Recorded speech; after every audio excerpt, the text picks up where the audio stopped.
we are dedicating this year's ceremony to one of our own, Captain Guy Ferris. He was a very important part of Post 294, these ceremonies, and this island. He wrote the programs and emceed the ceremonies and made sure everything was perfect. He also helped coordinate and supervise the putting up and taking down of these flags every year, and even timed how long it took to do both. His record of the best timing of this was 50 minutes and a few seconds to get all the flags out of storage and actually have them up. So it was 25 per truck. That was the rule, no more, no less, and that's what you did. He will certainly be missed for much more than that. He was a good friend, a comrade, and would help you with whatever you needed. Here beside the podium, where he would stand, MC of these events, we'll unveil a plaque honoring him. A few people I'd like to thank. First of all, my wife for all the things that she does for the Post and the Veterans Island, because she does a lot of things behind the scenes. Chris Standring, my senior vice, for help maintain this island and helped me put up flags just a few days ago for this. And Stephen Fowles for taking the numerous duties that Guy used to take care of. Not to mention help me in my daily basics with the Post business. And a personal thanks to Master Sergeant John DiLorenzo and his ROTC cadets for the amazing they help installation of the removal of 400 flags twice a year.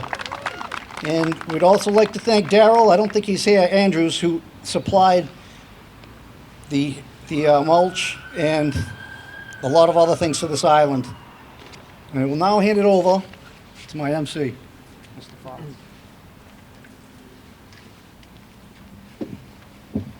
Thank you, Commander. And thanks to all of you for joining us this Memorial Day commencement to honor the nation's heroes who have sacrificed it all to safeguard our liberties. As a dual member of both the American Legion and the Sons of the American Legion, I'm honored to help bring the ceremony to you. The invocation will be done by our squadron chaplain, Don Knight. Good afternoon and welcome, everyone.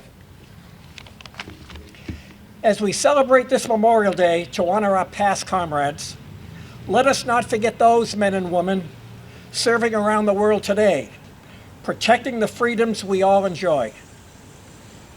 Please bow your heads and join us in prayer. Almighty God, we thank you for bringing us together this Memorial Day celebration to acknowledge the debt we owe to the men and women of the United States military who have guarded this country with their lives. We especially honor those who lost their lives while defending this nation. They fought on land, at sea, and in the air, always understanding that they may not come back from the mission and accepting that as part of the job. They were willing to risk death to protect this land we hold so dear, and the American people along with it. We thank them for their sacrifice and promise we'll carry on their legacy to ensure they did not die in vain. We ask this in your holy name. Amen. Cover.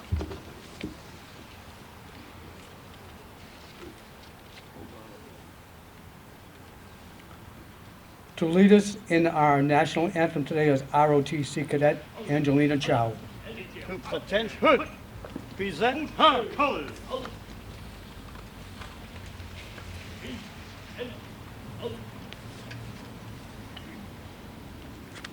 Oh, say, can you see by the dawn's early light what so proudly we held at the twilight's last gleaming, whose broad stripes and bright stars through the perilous fight o'er the ramparts we watched were so gallantly streaming, and the rocket's red glare, the bombs bursting in air, gave proof through the night that our flag was still there. Oh, say does that star-spangled banner yet wave o'er the land of the free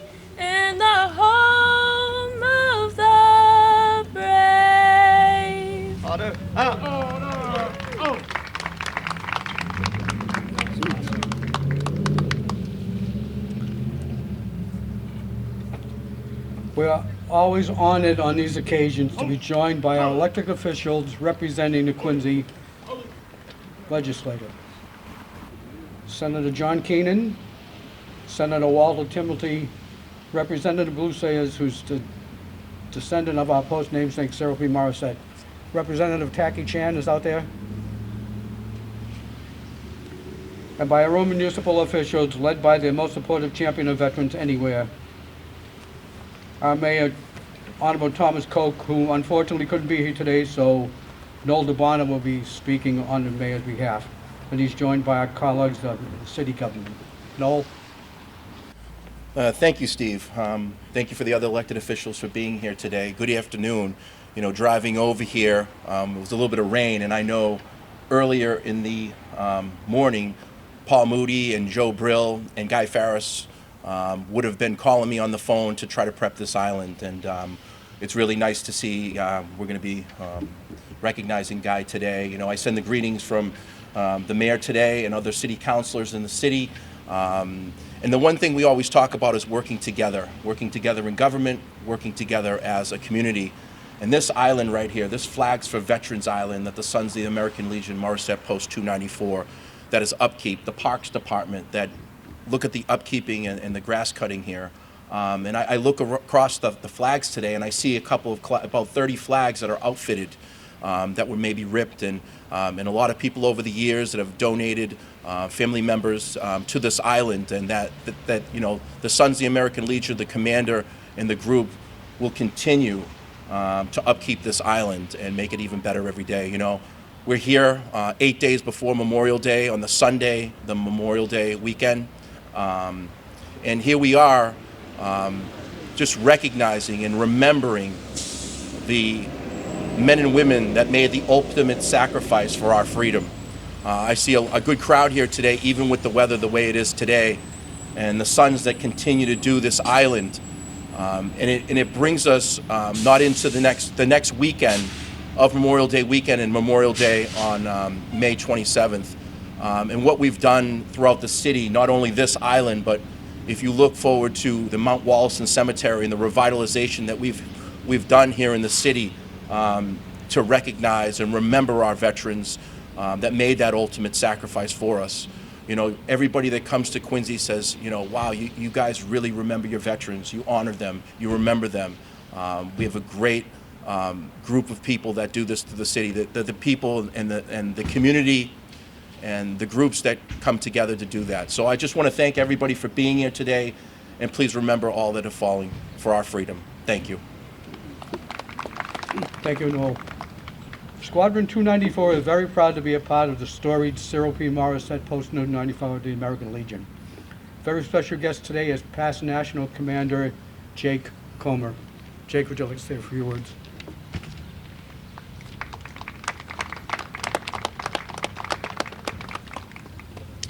Thank you very much. It's a great honor for the American Legion to be here today, honoring Guy Farris, a great American who's done so much for all of us. But also let me say thank you to the honor guards from the police department, the fire department, our own Morissette Post, and the ROTC color guards that are here. And also to all of you. It takes an awful lot to come out this afternoon with the weather the way it is, but you never forget us. The American Legion is proud of this city of Quincy, who never forgets their veteran. I want to just go into one little subject. I know it's kind of, the weather's bad, I'm not going to make a long speech, but the American Legion is pushing this year the program Be the One.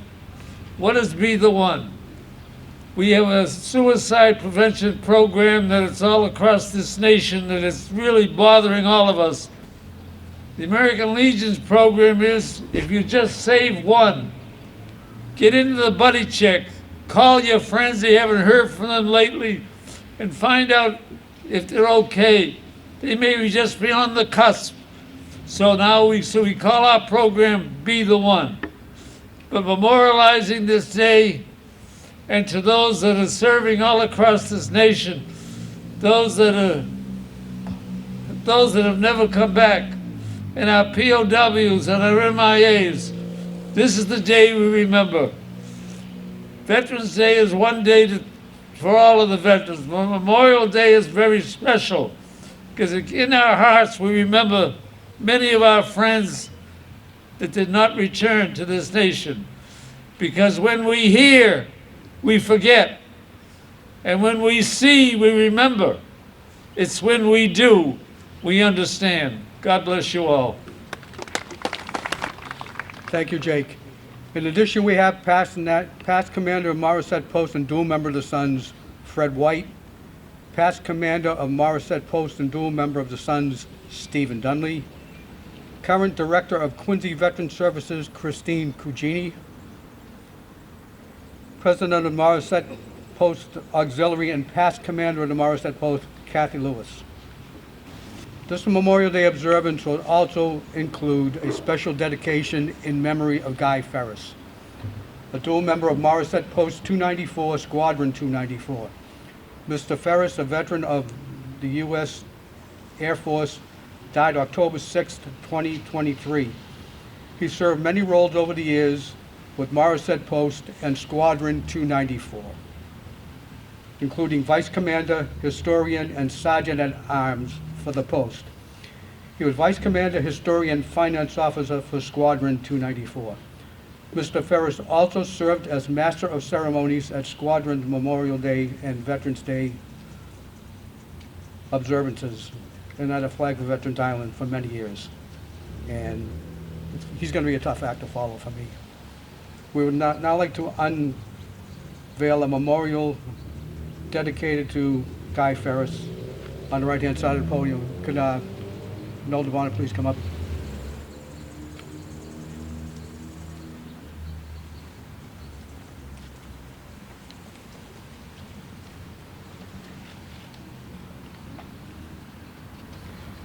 Our guest speaker today is Colonel Frank Curtis.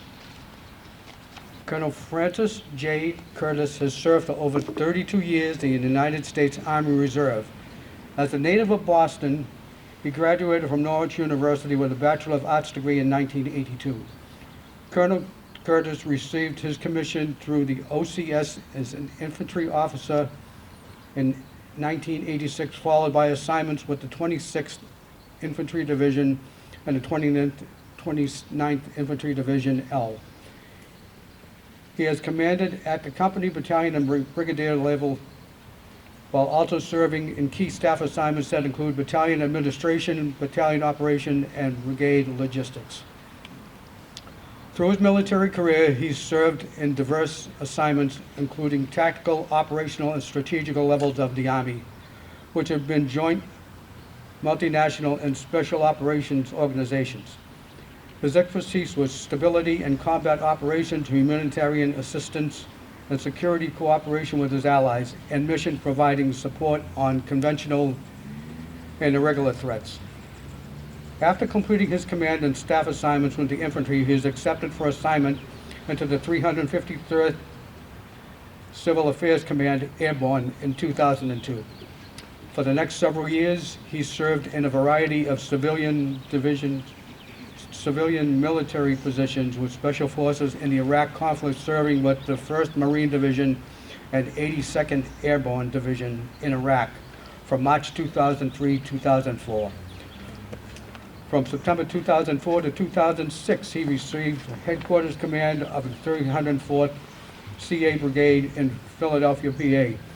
In December 2006, he was promoted to Lieutenant Colonel and selected for command of the 432nd CA Battalion in Green Bay, Wisconsin. He deployed as battalion commander to the Iraqi Theater of Operations from November 2007 until November 2008 in support of 4th Infantry Division, Multinational Division Brigade, Baghdad, was emphasis on the civil military non-lethal lines of operation. In February 2011, he was promoted to the rank of colonel, where he served as functional team chief with the 353rd CACOM. In 2012, he was selected for brigadier command, serving in the 1st Brigade staff of the 353rd CACOM, responsible for providing trained, disciplined soldiers to combat commanders worldwide for peace, war contingencies, and special focus on U.S. FRICOM and U.S. EUCOM.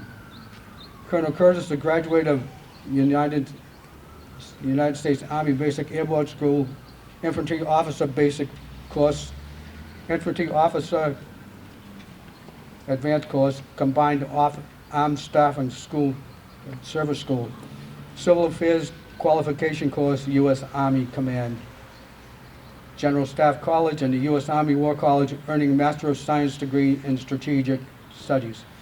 His awards and decorations include the Legion of Merit, Bronze Star Medal, 3rd Award, Purple Heart Meritorious Service Medal, Army Commendation Medal, 6th Award, Army Achievement Medal, 3rd Award, Army Reserve Component Achievement Medal, 3rd Award, National Defense Medal, 2nd Award, Global War and Terrorism Expeditionary Merit Medal, Iraqi Medal, Global Terror on Terrorism Service Medal, Components Overseas Training Ribbon, Army Service,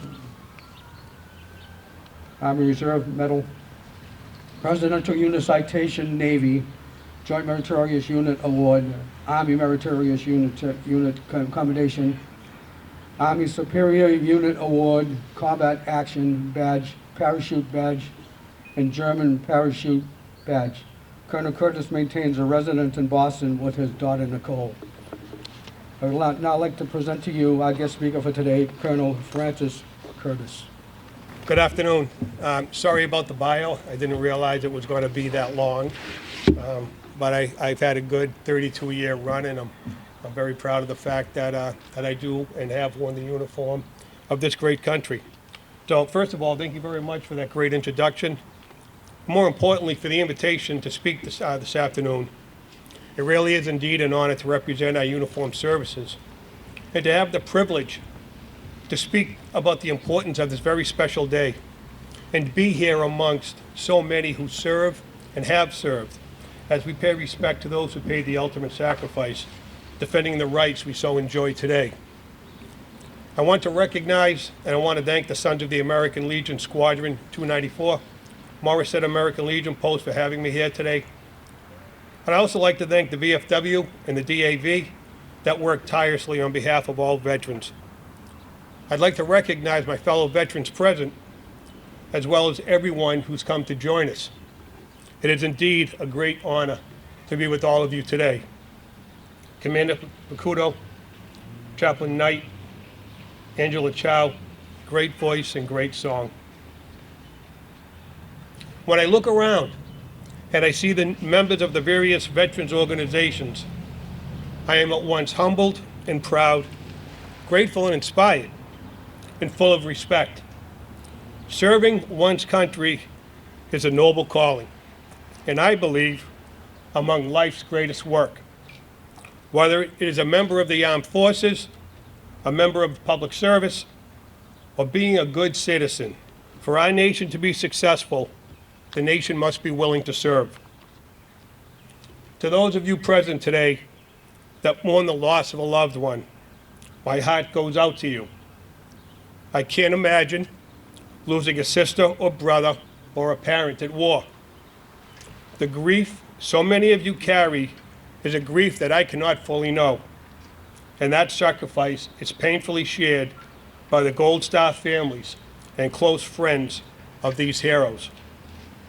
Most of us will never truly understand the depth of their despair unless we've experienced it. A little bit about this day. It was launched in 1868 by the Commander-in-Chief of the Grand Army of the Republic, designated for decorating the graves of comrades who died in defense of this country. On Thursday before Memorial Day, for more than 50 years now, the entire regiment of 1,200 soldiers of the 3rd U.S. Infantry has honored America's fallen heroes by placing American flags before every single one of the more than 260,000 gravestones at Arlington National Cemetery. And then remaining on patrol 24 hours all day long to make sure that these flags remain standing. Command of American soldiers is truly a privilege and a very humbling experience. To be entrusted with the lifeblood of our nation brings with it awesome responsibility. The loss of any soldier weighs heavily on a commander. Oftentimes, I find myself reflecting on one of my soldiers and one of my good friends, Major Dwayne Kelly, who gave his life in Sada City on June 24th, 2008. I always get emotional when I talk about this man because he was a great American. Dwayne was charged with leading and protecting soldiers, and as his commander, I was responsible for his health and well-being. Major Kelly paid the ultimate sacrifice in support of his country in the hope of bringing freedom and opportunity to a people who have known either. To help you better understand Dwayne, I'd like you to know that he was a great football player and a great basketball player. We used to refer to him as the gentle giant. He would often visit his mother whenever he was home. He was mobilized 3 times to support the global war on terror, and that he was a loving father and husband. Dwayne lost his life on June 24th. Now, what I do to honor him is he loved his Remy Martin. I don't know why, but he loved his Remy Martin. And his call sign was Remy 6. And every June 24th, to the day I die, I find a place and I go and I drink a Remy Martin. And then I yell at him. And I say, why couldn't your call sign been Bud Light 6? Because I absolutely hate the taste of Remy Martin. Travis Manion.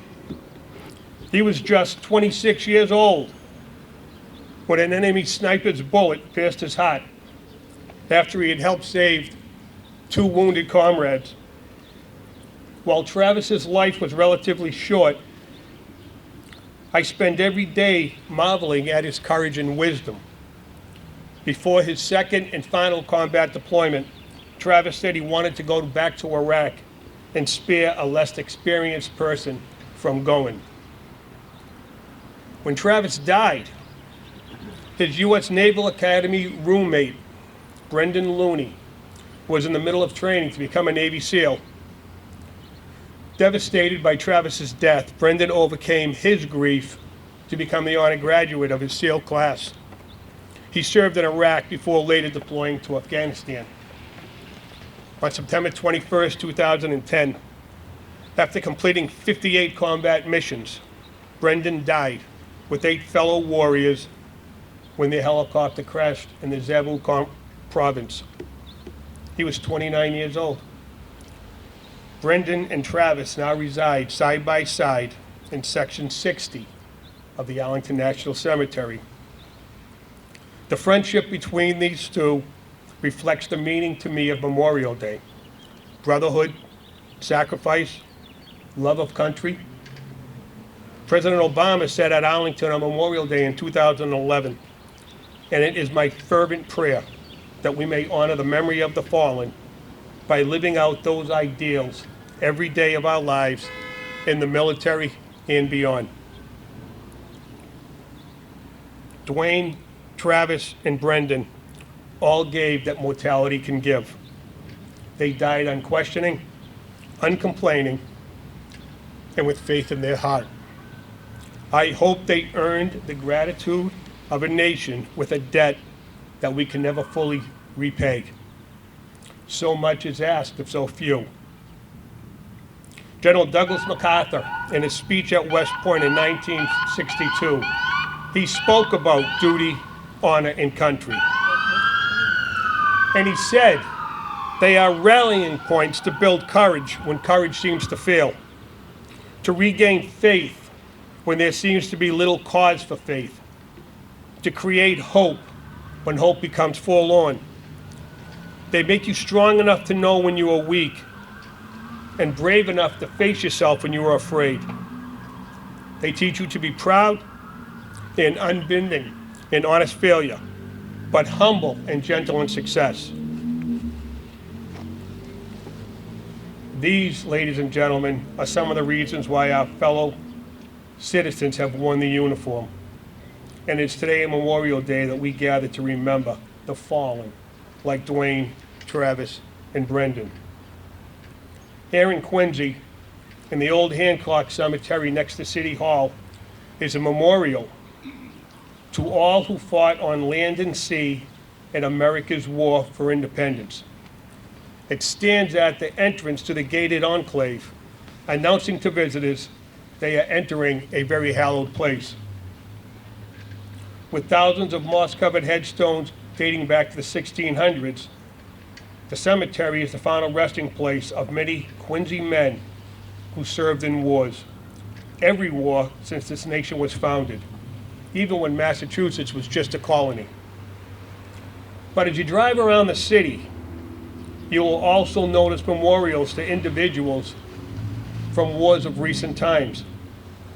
In May 2004, we dedicated the World War II Memorial, which will stand forever as a tribute to the generation that fought the war from Europe to the Pacific and the more than 400,000 Americans who fell.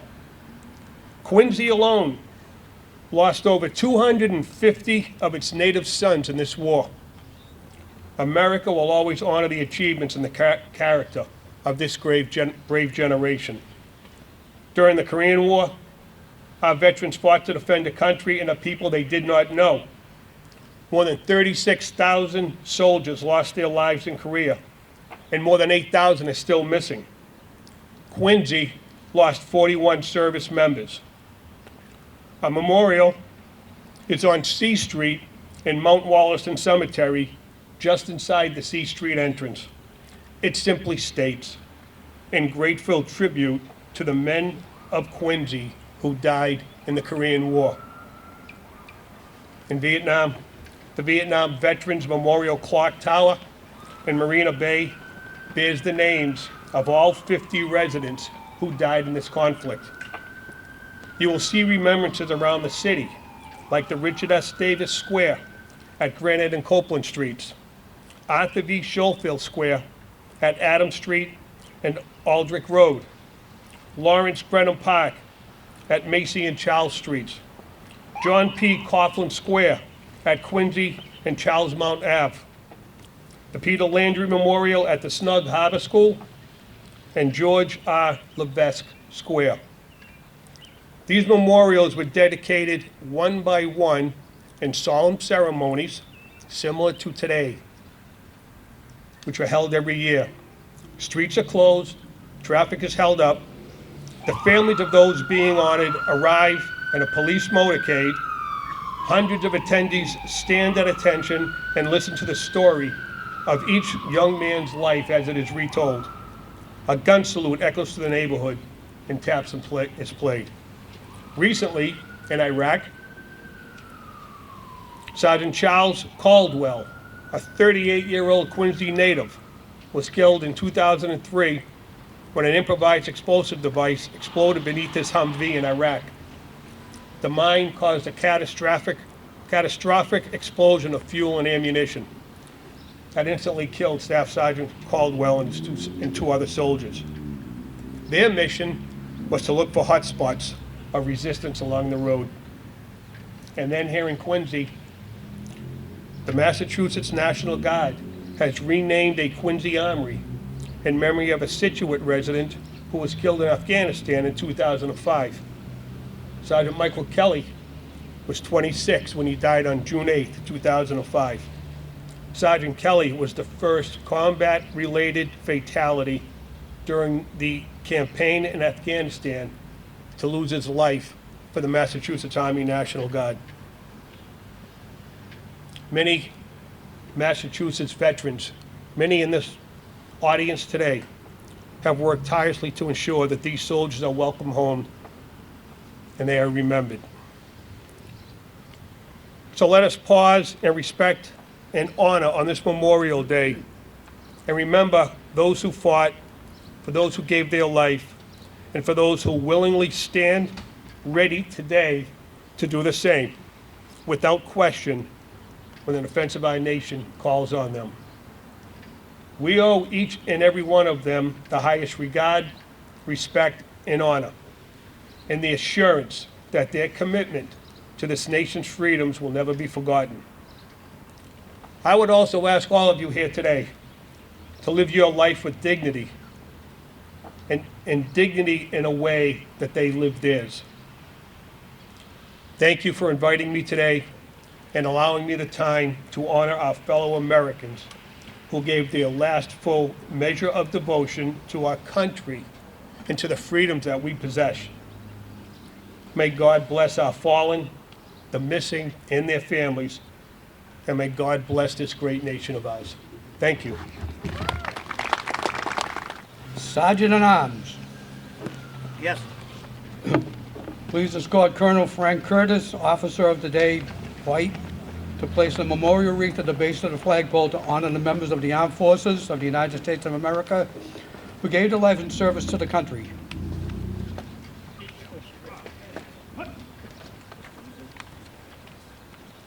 Following the sellout of over 400 flags for this island, each of which was purposed in honor of a particular person, we started the Veterans for Bricks program.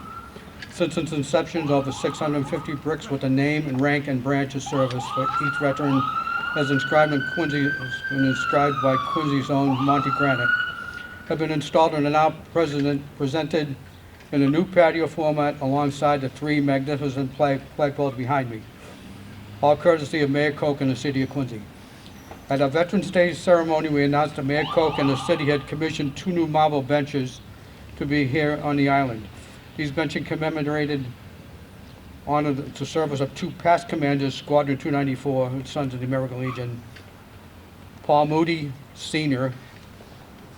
and Joseph Brill. They are now placed on either side of the walkway behind me. The effort that goes into making this island such a special place can hardly be measured from its founding by our late long-term squadron commander Paul Moody, his wife Ada Karen, and her high school class of 1966, and past squadron commander Joe Brill and his wife Terry. Through the work of all the officers and members down through the years to our current squadron commander Dave Prosciutto and his officers and all the hard work, plus the irreplaceable work of many of our volunteers at the North Quincy High School Air Force Junior ROTC Unit 841, the whole production's amazing. Officer of the Day, Yes, sir. report for roll call of the deceased honorees. Albert Capio Bianchi, Absent. Robert Carroll, Absent. John Coyle, Absent. Pasquale DiMatteo, Absent. William Guy Ferris, Absent. Brian Mahoney, Absent. Louis Malvesti, Absent. Richard Morrissey, Absent. Peter Mosillo, Absent. Luigi Lou Pasquale, Absent. Michael Russo, Absent. David Harrington. Absent.